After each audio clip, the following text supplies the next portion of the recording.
Good morning, Michigan. I am so excited to be here, and I thank you all for inviting me.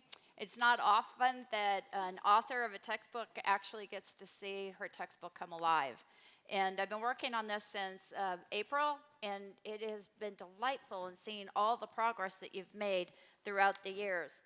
What we're going to do here is first we're going to make sure that I can operate the technology and magic. I didn't do that, so we'll see if we can do any more. Yes, I am the Plaster professor of economics at the Hammond Institute. Before I came here, I was a 20-year economist at Northern Michigan University in Marquette, Michigan.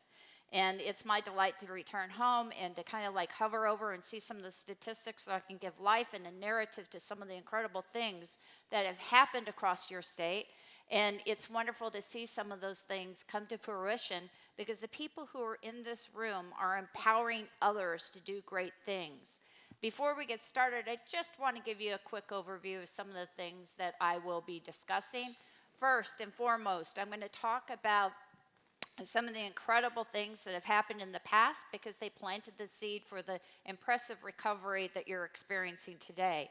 I'm going to be taking a look at the fiscal health just so that you get kind of a pulse on some of the things that are happening in Lansing and the things that are connected to it. And we want to be mindful that what happens in the state of Michigan is being watched by others. We have 49 other states that are competing for the people who live and breathe in Michigan and do business here. I want to take a deep dive and look at education, transportation, and unfunded liabilities. You have been talking about them to some degree. They stand out the most to me, so I hope that you give some time and reason to pause and reflect. And then, of course, we have suggestions for growth and prosperity, and then there'll be a wrap-up. If any time permits, we'll take some question and answers, but I will be around for lunch, and if you'd like to chat, I welcome some of the chats there. I am a phone person, so if you go to tawni.org, you'll see that the presentation is there. There are some slides up here that are going to be difficult for you to read. The presentation is live, so feel free to follow along as we move forward here. So some of the metrics you've heard discussed, and we're going to look at real GDP. Real GDP is a really good proxy for how much people are expecting and bringing into their homes per person. We're going to look at that personal income. Please take note of the big difference between real income and real personal income, because in real personal income, you're layering on top of the income that people bring in, those transfer payments and those entitlements. And I do think that this is something you need to pay attention to in the state as you move forward. Population, interesting things are happening there. There's reason to be optimistic, but I do think some work needs to be done. Unemployment, you're at a historic low. Congratulations, Michigan. And then your state of labor force is picking up in terms of health and breadth, and it's really becoming a dancer in the stage of the global world in which some attention is being drawn to the performance of the people in the state of Michigan. This chart, I think, provides a compelling story, and if you can get beyond the blindness of the graphs themselves, you see that what happened during the period of 2008 we refer to as the Great Recession. You took a deep, deep dive, but look what happened. You've recovered, you picked up, you've carried on, and you're bigger and you're stronger than you have been in recent history. This is reason to celebrate, is it not?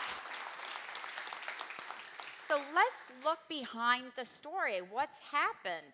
Well, we do see that real personal income per person is increasing, and it's increasing at historic rates. But we have some interesting things starting to happen here. And I believe I'm mic'd up so that I can walk away from the stage or the microphone.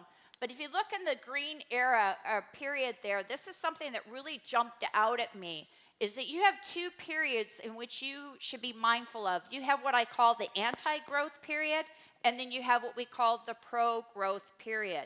And when you look back, and I just wanted to focus on this because if you go to part 3 of Common Sense Economics, what I do there is I look in the other co-authors, we look at the differences between the way you and I use our resources and how we are mindful about what works and what doesn't work. And a big difference when we kind of like shove that responsibility off to people in Lansing and others. And they could be well intended, but we are so much more careful with the things that we own and we're responsible for and we're accountable. And if we fall up, we're quicker to respond, to pick ourselves up and move forward. And when I look at these two periods, the anti-growth period and the pro-growth period, what has happened is there has been a shift away from allowing people on the outside to be responsible and accountable for the things that are happening in Michigan to what I call the pro-growth era, where the people, like those who are sitting in the room, they hold themselves accountable for doing businesses, correcting things when they go wrong, for addressing hiccups and moving forward. And I do believe that there's some credit that should be given to the pro-growth period in Michigan history.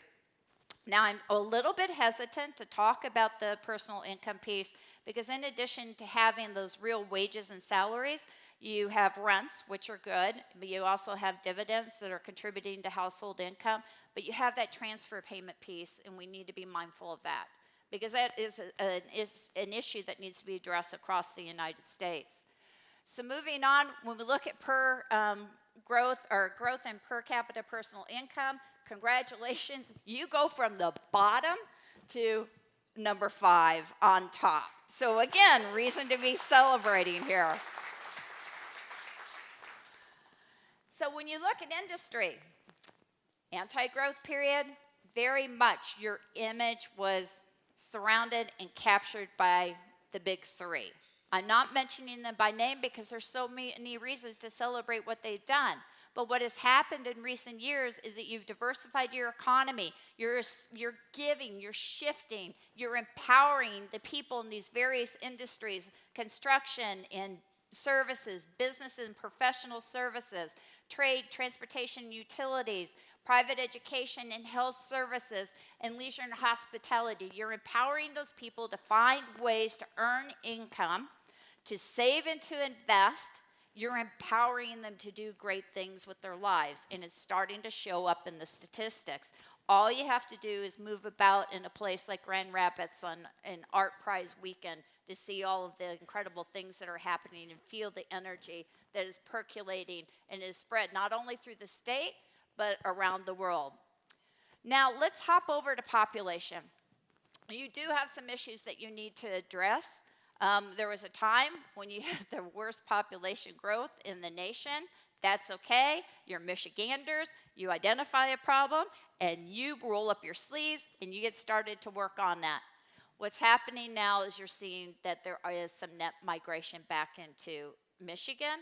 People from Illinois are starting to move back into Michigan, or at least more people are coming into Michigan than are leaving and going to Illinois. So there's great news there. We also want to look at something that, in terms of the age, which, I didn't get the feel about this when I was traversing the area, but you do have an older population here.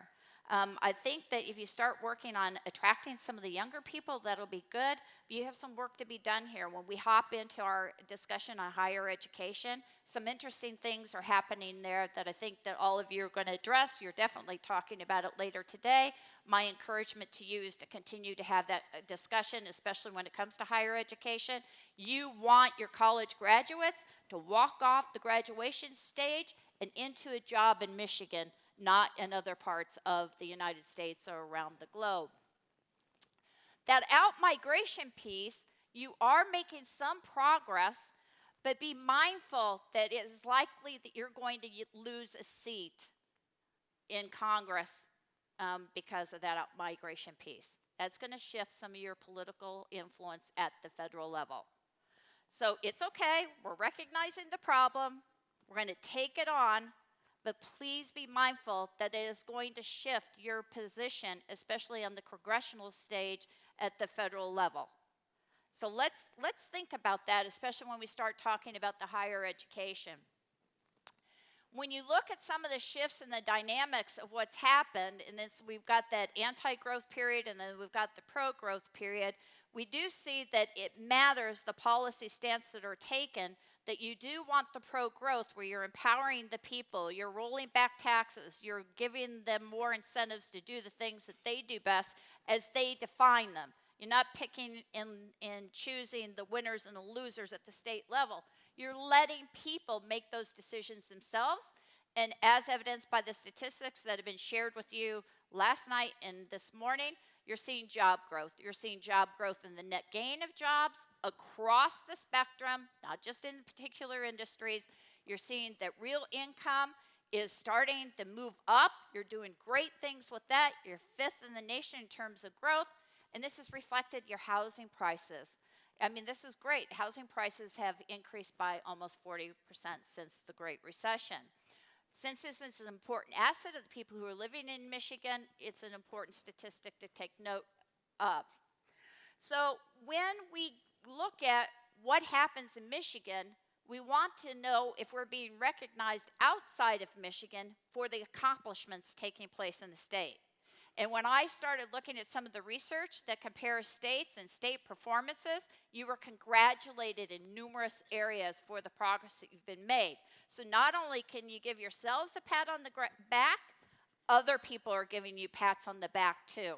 So that's incredible. You're gaining notoriety at the U.S. level, which means that more investors outside of the state of Michigan will be attracted to the state of Michigan.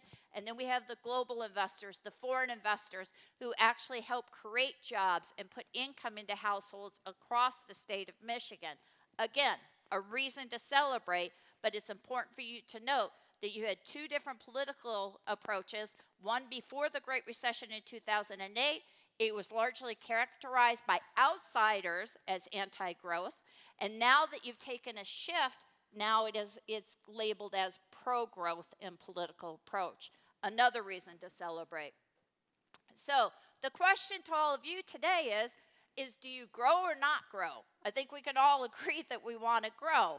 And as you enter some of the interesting things that are coming up in your society as a whole, think about the political approach. Think about how that approach is going to impact the people who are living in your households and who are operating your businesses. Do you want to empower them to grow regardless of whether or not they agree with you politically? I think we all could say the answer to that question is absolutely yes, we do. So be mindful of that, because when you enter the pro-growth area, your unemployment goes from 15% almost down to hovering around 4%. You see the income and average wages and salaries that are starting to rise, have been rising for an extended period of time. Your average income per household is increasing across the state of Michigan. And it's nice to know that the median income has actually shifted, and it shifts up. So, what about your fiscal condition? What about government? What's happening at the helm of the ship when we look at government and some of the things that are happening there?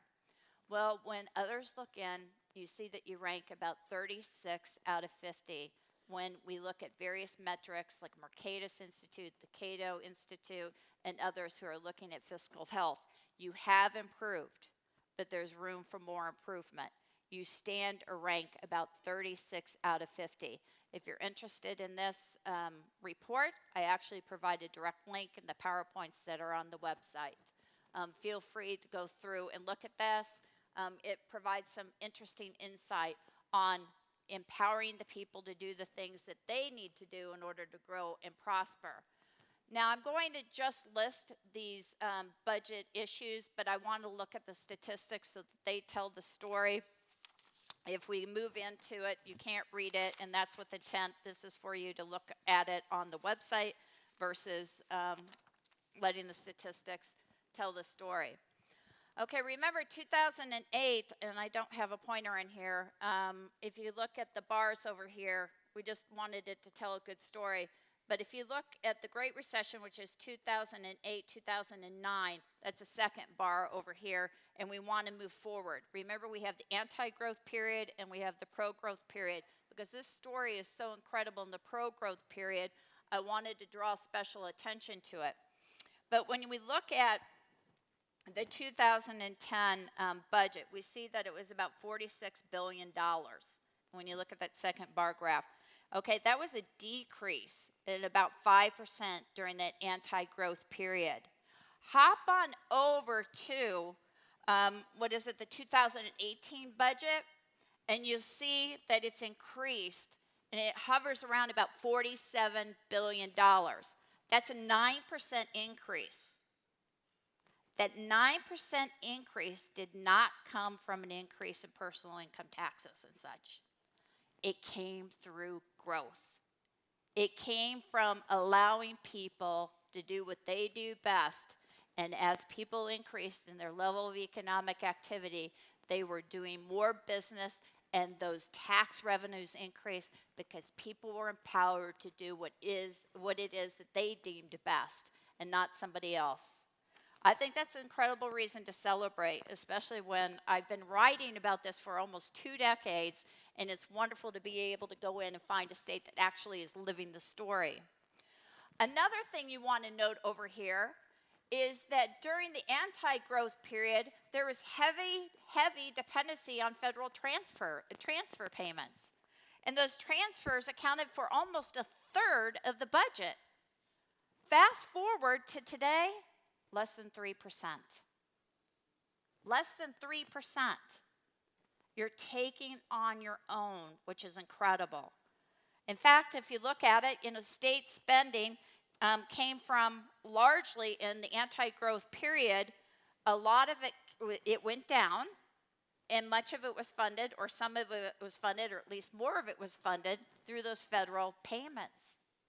Fast forward today, and you see that the state revenue through the taxes that are collected and that growth that I'm talking about, it's lifted, it's up. You are spending for the payments at the state level because you've got this growth and you've got an increase in taxes that are being paid. So the people are paying as they go, which is good. So as you move forward, think about where you want your revenue to come from. Do you want it to be private? Do you want it to be state? Or do you want to depend on external entities such as the federal government? In the pro-growth period, you're increasing your dependency on your internal sources, and you're turning to state revenue in order to fund the spending that's taking place, which is another reason to celebrate. When you look at your revenue and you break it up, you have, this just tells the story. This gives you a better feel for your state revenue sources. And you see a lot comes through, the majority of it comes through the personal income taxes. You've got sales taxes, which is linked to the amount of spending that's taking place. You've got other types. You've got the property tax, and the list goes on. You can take a deep dive into that. I think it's worth looking at it more closely, because you want to see where the growth is coming from. That was outside of the scope of the study that I completed, but I think that it's worth looking at more heavily. With the motor vehicle and fuel, we're going to talk a little bit about that, and the use taxes when we start talking about transportation. The corporate income tax, there's an interesting story to be told there, especially when we look at some of the tax credits that were given during the anti-growth period and how they're just sucking out a lot of the progress that's being made on the corporate income front. But it's interesting. So I recommend you look at it a little bit more deeply and carefully.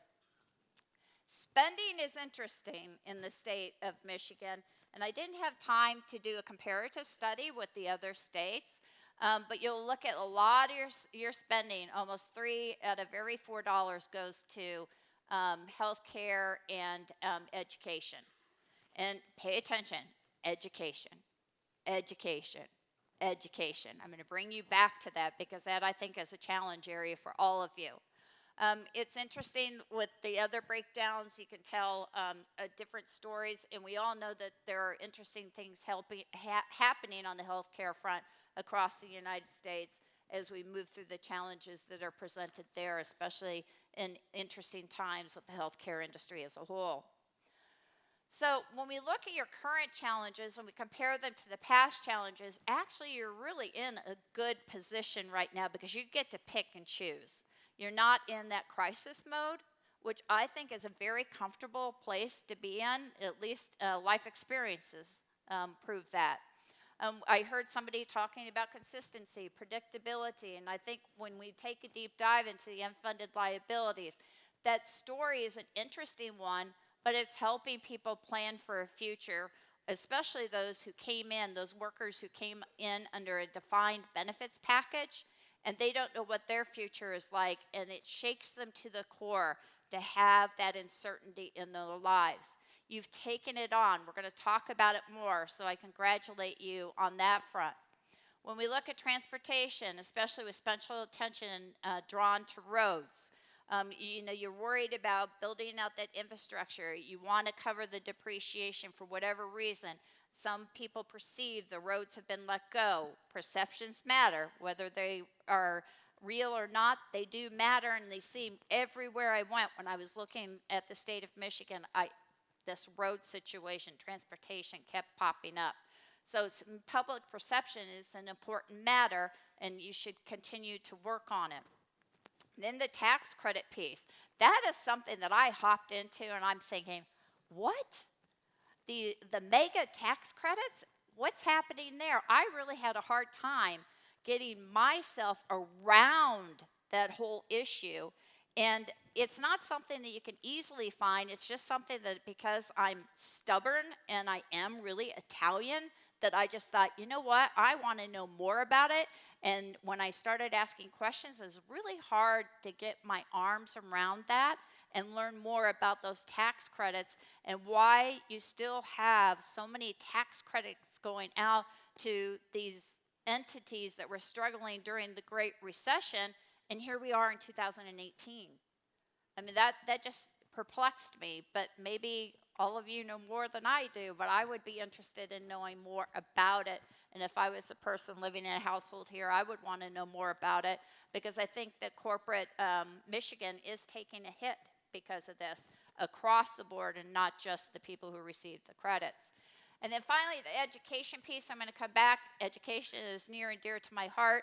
But again, the people who are walking across the graduation states, across the state of Michigan, some interesting things are happening as evidenced by the out migration. But then you look at some of the performance indicators in education, you have some work to be done there. The unfunded liability piece has been mentioned. You're honoring the promises that were made by past legislators to the workforce, the people who came in under the defined benefit system, and yet they found themselves in what we call a pickle as time went on, and those funds were no longer there for reasons that we all know about. Regardless of how they got there, they were. You started to roll up your sleeves on the unfunded liabilities front, and I think that you actually are doing better when you look at comparatively state by state, and you look at this movement from defined benefits to defined contributions, and you're protecting the promises made to the employees of past, which I think is another reason to celebrate.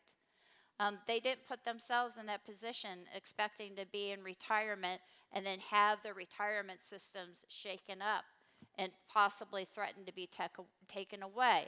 So across these three areas, when you look at state employees, you look at public school employees, and now you're taking on local government, pat yourselves on the back. I mean, you're dealing with new employees who are coming into the system, but you're honoring the promises that you made to the people in the past, which I think is a very good thing, as evidenced by what some of the other states are doing and the struggles that they're facing in trying to take on these big issues. It hasn't been easy for you. I mean, all you have to do is go look at the journey that you took in taking on the state employee situation and moving back and forth, trying to figure out what the best mix of policy was. And the reform started many years ago. You have different completions. Or you think you have something fixed, and you find out that you have to go back and redo it. You're moving more to the 401k style contributions just for those new employees. My suggestion to you is that you get better at telling that story in a way that makes common sense to the people who are on Main Street. Because when I was digging through and looking at this research, a lot of it was heavy in jargon that means a lot to the people who are sitting in this audience, who are involved in policy making, implementation, and execution, but it doesn't make a lot of sense for the people who are living in the households and operating the mom and pop businesses across the state of Michigan. You have a great story to tell here on the state employee front. It's just hard to relate to unless you have a PhD in economics or you have some policy making background in your portfolio. What people don't realize is I really got involved in this, and I worked with the friends at the Mackinac Center, is that the retirement part of it is constitutionally protected while health care is not. And I don't think people understand that. I think it's an important thing for them to understand that their health care can be messed with, but their retirement cannot. And as you start to move towards taking on the local government units, this may be something that you want to talk about and almost create a marketing campaign around it, because when you move into addressing some of the local government issues, you're going to be talking with the people who live in your backyard, who live in your community and in your neighborhoods, your firefighters, your police officers, and those people. You want to communicate to them in a way that's meaningful for them, and that they don't forget that you all have hearts, that you're not just thinking with your brains. So it's important to do that. That came out especially when I was looking at the state employee piece. Then we move into the education space. And in the education space, things got friendlier in terms of the way things were communicated, but they were communicated largely by the opponents who wanted change in education. So there was a lot of heavy language that meant something to the people who were in the unions, who were fighting against some of the changes that took place in the public school space. But in the end, you got the work done.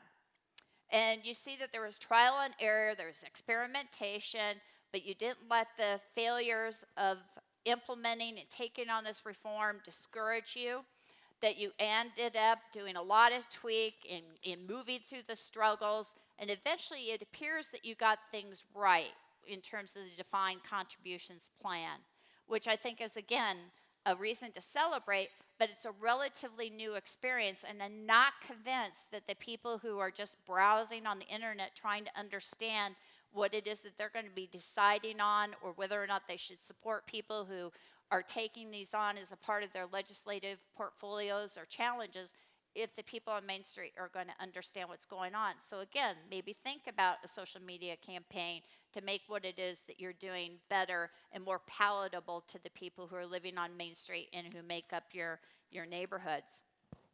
So then we move on to the local government piece. You're going to be talking about that a lot today. We don't know what's going to happen here, but the great thing is that you've got some successes in your back pockets. Again, customized so that your firefighters and your police officers and the people in the neighborhoods understand that you're trying to honor the promises that were made by past legislators, and that you're going to take the experiences of the past and you're going to find the best possible solution for these local government people who live in your neighborhoods. I think it's going to make your task easier, and explain to them you may not get it right away, but you want their input. Let them become stakeholders in the process, and I think that you'll find it'll be a smoother process. Transportation. The great thing is our Mackinac friends right now have a report. It's available outside. I've seen copies of it. Roads in Michigan. You can look at a great summary of the quality, some of the funding and recommendations that they offer. A tremendous resource. I'm not going to spend a lot of time on this simply because you have access to a lot of information here, but the voters have spoken loud and clear. When I went in and I looked at the 2016 Proposal 1, which I myself voted down because it was just so convoluted, who could make sense out of it, and you didn't know where things were going. But what it told us is that when you back up, it was the largest ballot defeat in 50 years in the state of Michigan. That says something. You're living in historic times, and you're living in a world in which social media can influence a lot of decisions that are being made at the ballot. So as you move forward with some of these ballot initiatives, please be mindful that you're not living in the world of 10, 20, and 30 years ago. All we have to do is take our phones and we can influence a lot of votes this way. So it's interesting to see what's happening because transportation is a big issue, and it's one that many people want to hear about and know about. But when I hovered over and I did various researches, and when our searches using various browsers, I heard more about the problems in transportation than I did hear about the successes. And when you look at your transportation funding, it's increased. It's increased over time. You wouldn't know that if you did a browser search. In fact, contrary to this, and I see a lot of smiling faces out here, you hear the exact opposite. So do some myth busting. Get the campaign going to tell the people that are living in your neighborhoods about these incredible times in which you live. This is a green light here. Funding is up. Projects are underway. Celebrate them. Take note of what's happening and the successes, but don't be afraid of taking on the challenges. So I look forward to hearing more about it. The tax credit piece is something more that just popped out to me. With these mega promises, and you look at some of the tax credits that are outstanding, my hope is that you really get your arms around that, because what I could find is that the tax credits made during the anti-growth period are really eating up some of that corporate income tax and some of the other tax, revenues that are coming in, and you're getting a bad rap on the corporate front. The increase in some of the things that are happening on the corporate levels, it's being overshadowed by the promises made during this period. And these promises were made during a crisis period. So maybe you can tackle that. I don't know. Education. Education is near and dear to me. So I say this with hesitancy and some, caution, is that we need to pay attention to what's happening on the education front. Okay, you need to understand what's happening internally because you want to prepare your workforce for tomorrow. You've heard a lot about the challenges that businesses are facing. We look at the population. People are voting with their feet in terms of which state they want to reside, where they want to place their businesses. And a lot happens in what I like to look at the pre-kindergarten to grade 16 college and even graduate schools and on. But you need to ask some important questions here, and I'm sure you are going to later on. How does Michigan's spending on education compare to other states? We live in a mobile world. People are picking up, they're moving all the time. How does the Michigan student compare in terms of competitiveness across the United States? What is your return on your educational dollar? Even though, my friends, school state funding has increased over time, anti-growth it took a dip, but the pro-growth, it rises. The student population is falling. Yes, people are having smaller children, but you're also dealing, when you look at that average age. I know, yeah, well, yeah. Well, fewer children. Would I say more? Oh, smaller. Well, no, they're not smaller, as evidenced by the nutritional. They're not smaller. Fewer children. Thank you. I got to laugh. At least I know you're paying attention, right? All right, so that's good. Yeah, they're having fewer children. Thank you. Funding is increasing while your population is decreasing. I know I have a lot of corporate people out here, and I know I have a lot of business people in the room, and I know a lot of us manage household budgets. In whose world does this happen? It's interesting. You think that our results would be better, and so I just hopped online, and I thought, all right, how do we compare to other states? And so the U.S. News and World Report, I deal a lot with high schools, colleges, and whatever, whether you like it or not. They hop on the internet and they gain access to reports like this, and guess what? Regardless of which report, you're struggling. And what really surprised me was this higher education statistic. That really, really surprised me. And then when I started digging deeper and I made a few phone calls and I had a couple of internet exchanges and I looked at the history in higher education, I do think that things need to be shaken up there. I mean, I really do, because that is your entry point into the workforce. And whether you look at, the 2-year colleges, 4-year and beyond, something's happening there. I'm not sure what it is, but something's happening there, and that is your workforce. That is your first, your contact points with the future generations, the people that are going to be operating the businesses and representing all of you around the globe. And we care about this. Why? Because these are the people who are going to be managing our portfolios when we retire. They're going to be taking care of us when we're sick. We want to pay attention to them. And then, it gets better in the K through 12 space, but overall, we want to be mindful of that. And so we just want to step back and look at what's happening in the state of Michigan as deemed by other people. And the U.S. News and World Report actually does provide a pretty comprehensive piece. And in my years of advising, I do have experiences with parents and young people who come in, and they do use this. Even though I think it's a soft way to analyze the states, it's still out there. It's easily accessible to the people that are in your neighborhoods and that are voting for you or they're supporting your businesses.